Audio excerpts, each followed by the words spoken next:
I was gone for exactly 4 days, and that was all it took for my daughter-in-law to start throwing away my life. I had just returned from the hospital after a minor knee replacement. My son, David, and his wife, Jessica, had volunteered to prepare my house for my recovery. When I walked through my front door, leaning heavily on my cane, the house smelled of bleach and synthetic lemon. It was clean, yes, but the living room felt hollow. I stopped in the middle of the hallway. The space next to the fireplace was bare. For 30 years, my late husband Arthur's heavy oak trunk had sat right there. It was a beautiful, scarred piece of wood that he had built with his own 2 hands. Jessica walked out of the kitchen, wiping her hands on a dish towel. She didn't ask how my knee felt. "Oh, good. You noticed." Jessica smiled, though it didn't reach her eyes. "The place looks so much bigger, doesn't it? Where is Arthur's trunk?" I kept my voice perfectly level. Jessica rolled her eyes, tossing the towel onto the counter. "I gave it away. Sandra. It was taking up too much space. Besides, it's just old junk. You need a clear path for your walker anyway." It was not junk. It was my husband's. It was an eyesore. She sneered, crossing her arms. "You should be thanking me. The junk haulers took it this morning. It's gone. You'll get used to it." I didn't yell. I didn't cry. Crying is a waste of water, and yelling only shows them they have power over you. I just looked at the empty square of pristine carpet where the trunk used to sit. "I see," I whispered. Jessica patted my shoulder condescendingly. "Rest up. We have a lot of planning to do for our house renovations next week." She grabbed her designer purse and walked out the front door, leaving me alone. I didn't sit down. I knew the neighborhood junk haulers didn't come on Thursdays. She was lying, and I needed to find my husband's trunk before the sun went down. I wrapped a thick cardigan around my shoulders and stepped out the back door. My knee throbbed with every step, but I ignored it. If Jessica hadn't called a professional hauler, she likely dragged it to the curb for the regular trash pickup. I walked down my driveway, scanning the sidewalks. Nothing. Then, I noticed my neighbor, Martha, watering her hydrangeas 2 houses down. Martha was a widow like me, sharp-eyed and practical. I made my way over to her fence. "Sandra, what are you doing walking on that leg?" Martha scolded, turning off her hose. "Did you see a large oak trunk on the curb this morning?" I asked, skipping the pleasantries. Martha's face tightened. She wiped her wet hands on her jeans. "I did. That daughter-in-law of yours dragged it out of your front door around 8 o'clock. Left it right by the trash cans with a free sign taped to the lid." I gripped the handle of my cane. "Is it gone?" Martha shook her head. "I know Arthur built that piece. I watched him sand it on your driveway 20 years ago. When I saw Jessica drive away, I went over with my hand truck and wheeled it into my garage. I figured you didn't know about it." A heavy weight lifted off my chest. "Thank you, Martha. She's a piece of work." "Sandra, you give them too much." I nodded slowly. She was right. For years, I had let David and Jessica take advantage of my quiet nature. I paid for their groceries. I helped them with their mortgage. And I let Jessica treat my home like her personal storage unit. I thought I was keeping the peace. I was actually just funding my own disrespect. Martha helped me wheel the heavy trunk through the alleyway and straight into my own garage, hiding it under an old canvas tarp. I locked the garage door from the inside. My knee was burning by the time I got back into my kitchen, but my mind was completely clear. It was time to stop being the accommodating mother. Early the next morning, I made myself a strong cup of black coffee and walked out to the garage. The air was cool and smelled of motor oil and old dust. I pulled the canvas tarp off Arthur's trunk. I ran my hands over the rough oak lid. Arthur had been a quiet man, but he was incredibly smart. When he built this trunk, he didn't just build a box for blankets. I opened the heavy lid. It was empty. Jessica had dumped whatever old sweaters were inside.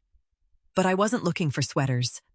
I pressed my fingers against the bottom right corner of the interior wood, pushing down hard while sliding a flathead screwdriver into a nearly invisible seam along the edge.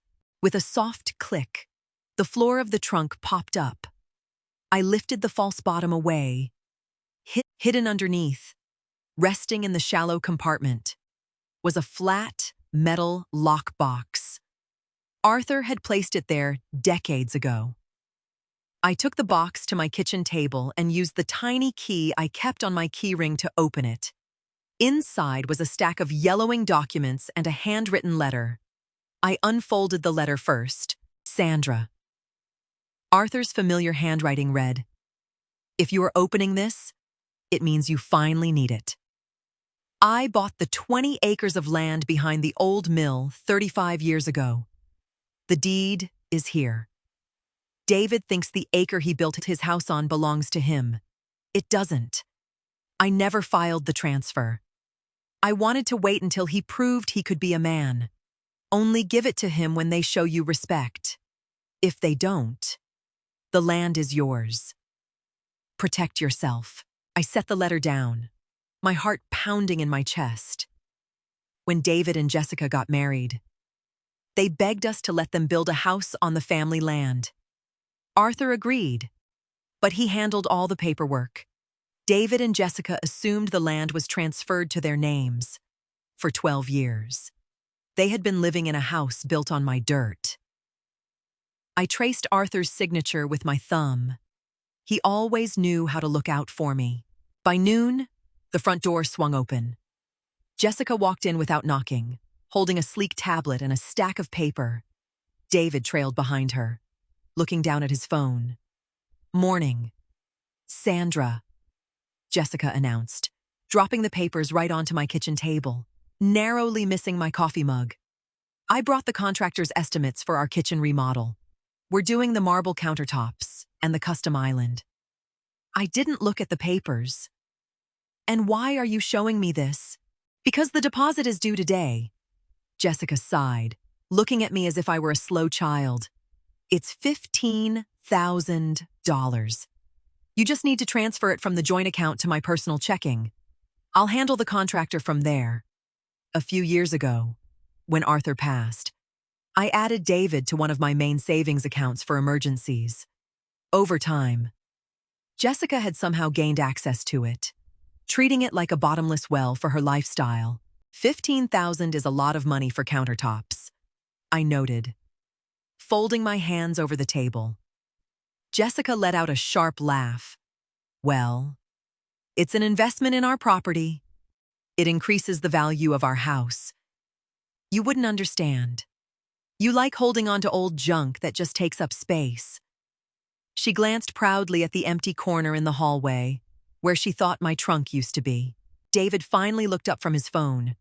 "Mom, it's really going to look great. Jess has been planning this for months." I looked at my son. He was 40 years old, yet he still deferred to whoever spoke the loudest. He had no idea his wife had thrown away his father's legacy yesterday. He didn't even notice the trunk was missing.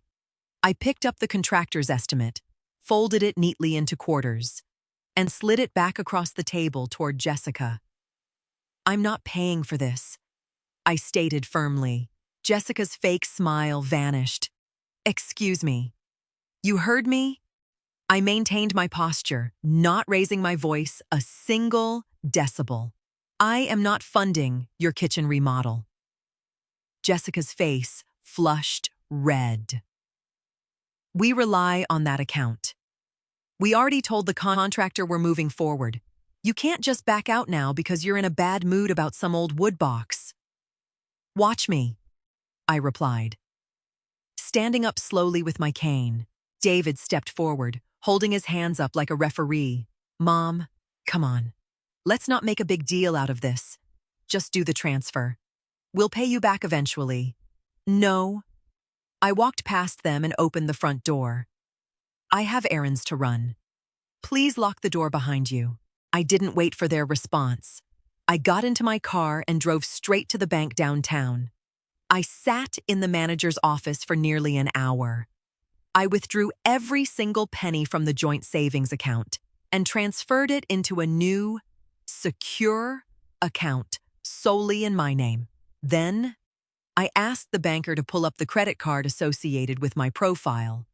Jessica had an authorized user card that she claimed was for household emergencies. I looked at the recent statements.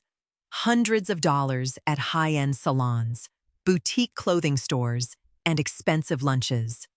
Cancel this authorized card immediately. I instructed the banker. Are you sure, Mrs. Whitaker?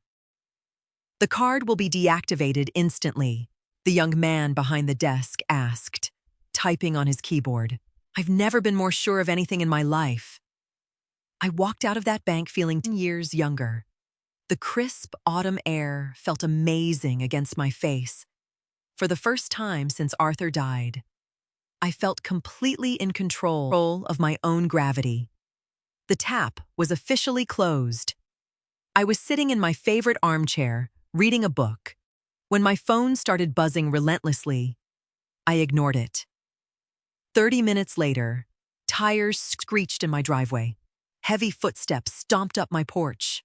Jessica burst through the door, her face completely pale, eyes wide with fury. David was right behind her, looking terrified. My card declined. Jessica practically screamed, throwing her leather purse onto the sofa. I was at the register at the boutique, and my card declined in front of everyone. The teller said the account was closed. I carefully placed a bookmark between the pages of my novel and set it down. Yes. I closed it. You had no right, she yelled, pointing a manicured finger at me. That was our safety net. You are trying to control us, and I won't stand for it. You used my money for spa treatments and designer clothes, I replied smoothly. That is not a safety net. That is a luxury. A luxury I am no longer providing. David rubbed the back of his neck. Mom, you humiliated her. You could have just told us. I did tell you. I told you this morning I was done paying for your lifestyle. Jessica crossed her arms, her breathing heavy. She glared at me with absolute contempt. You know what, fine. Keep your pathetic money, but don't expect to see us anymore. We are selling our house. We're taking the equity, and we are moving out of state. Good luck spending your final years completely alone. She grabbed David's arm. Come on. David, we're calling a realtor today. We'll get $1 million for that property. I let out a soft, genuine chuckle. The sound stopped them dead in their tracks. You aren't selling anything. I leaned forward, resting my hands on my cane. Jessica scoffed, planting her hands on her hips. Watch us. Our house is worth a fortune in this market. I reached into the side pocket of my armchair and pulled out the crisp, yellowed document I had retrieved from the metal lockbox. I laid it flat on the coffee table. You can't sell a house when you don't own the land it sits on, I explained clearly. David frowned, stepping closer to look at the paper. What are you talking about? Dad gave us that land when we built the house. Your father allowed you to build on the land. He never transferred the deed. He kept it in his name, and when he passed, everything went to me. I tapped the bottom of the document. This is the original deed. It covers all 20 acres, including the exact spot your foundation rests on. You own the bricks, David, but I own the dirt. The color completely drained from Jessica's face. She snatched the paper from the table, her eyes darting across the legal jargon. "This is a fake!" she stammered, her voice losing all its power. "It's filed with the county. You can check the public records yourself," I offered, picking up my teacup. Jessica looked at David, panic setting in. "David, do something. She's trying to steal our home." "I'm not stealing anything," I corrected her. "I am simply reclaiming what has always been mine. You threw away my husband's trunk, calling it junk. You disrespected my home, my memory, and my generosity. So, things are changing." I pulled a second piece of paper from my pocket. It was a standard, pre-written lease agreement I had picked up from an office supply store on my way home. "Effective the 1st of next month, you will pay me $2,000 a month for the lease of my land. If you do not sign this by Friday, you will have 30 days to remove your bricks from my property." Jessica didn't sign the lease. Instead, she spent the next 48 hours frantically trying to find a loophole. She thought she could outsmart me. She assumed that because they had lived there for 12 years, she could claim some sort of squatter's rights or adverse possession. 3 days later, the lawyer called. It was Mr. Henderson, the estate attorney Arthur and I had used for decades. He called me on my landline while I was watering my indoor plants. "Sandra, Mr. Henderson began, a hint of amusement in his professional voice. "I just received a very heated phone call from your daughter-in-law. She demanded I force you to hand over the deed to the property." I smiled, trimming a dead leaf off my fern. "And what did you tell her?" "Richard?" I informed her that her demands were entirely baseless. I explained that Arthur set up the estate with absolute precision. "The land is in an irrevocable trust with you as the sole trustee. She has zero legal standing, no claim to adverse possession, and absolutely no case." How did she take the news? "She hung up on me." He chuckled. "I also took the liberty of officially mailing them the lease agreement via certified mail, just to ensure everything is strictly by the book. They have 30 days to sign or vacate." "Thank you, Richard. That will be all." I hung up the phone. I didn't need a lawsuit. I didn't need to drag my family to court. I just needed reality to hit Jessica like a freight train. The boundaries were set in stone, backed by Arthur's quiet brilliance.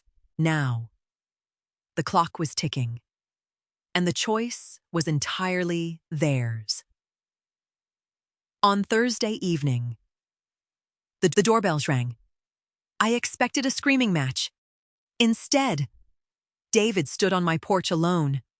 His shoulders were slumped, and he looked exhausted. I opened the door and stepped aside. He walked into the living room and immediately noticed the heavy oak trunk sitting proudly back in its rightful corner. He stared at it for a long moment. "I didn't know she threw it out." "Mom," David whispered, rubbing his face. "I swear I didn't." "I know you didn't, David. But you didn't stop her, either. You never stop her." He sat heavily on the sofa. Jessica packed her bags. She went to her mother's house. She said she won't come back unless I fight you for the land. She expects me to take you to court. "Are you going to?" I asked, remaining standing. David shook his head, looking down at his hands. "No." I finally looked at our finances without her yelling in my ear. "Without your money. We can't even afford our car payments, let alone a lawyer. We've been living a lie. Mom." He pulled the certified lease agreement out of his jacket pocket. It was crumpled, but his signature was clearly scrawled on the bottom line. He placed it on the coffee table. "I'll pay the rent. I'll get a second job if I have to. But I'm not losing my home." I looked at my son. For the first time in years, he wasn't hiding behind his wife's demands. He was taking responsibility.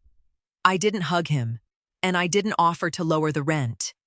He needed this lesson more than he needed my money. The first payment is due on the first of the month, I stated. David nodded, standing up. As he walked out the door, I made a mental note to call the locksmith. It was time to change the locks on my own house. 6 months passed. The transition wasn't completely smooth, but it was exactly what needed to happen. Jessica filed for divorce when she realized the free ride was permanently over. She tried to claim half the house in the settlement, but the judge quickly realized the house was practically worthless without the land it sat on. She walked away with half of David's modest savings and nothing more. David stayed in the house. He started working weekend shifts at a hardware store to make the lease payments. The distance between us grew, but the respect grew with it. When he came over now, he knocked. He didn't ask for money. He asked how my knee was doing. My home had never felt so peaceful. I no longer dreaded the sound of tires in my driveway. I started taking morning walks with Martha, and I even booked a cruise to Alaska for the upcoming spring paid for entirely with the rent money David transferred to my account on the first of every month. One evening, I sat in my armchair with a hot cup of tea. The house, perfectly quiet. I looked over at the corner of the room. Arthur's oak trunk stood there, solid and unmovable. I smiled, raising my teacup toward the old wood. Jessica thought she was clearing out old junk. She thought she was erasing the past to make room for her own greed. She didn't realize that some things are built to last, and some boundaries, once they are finally drawn, can never be crossed again.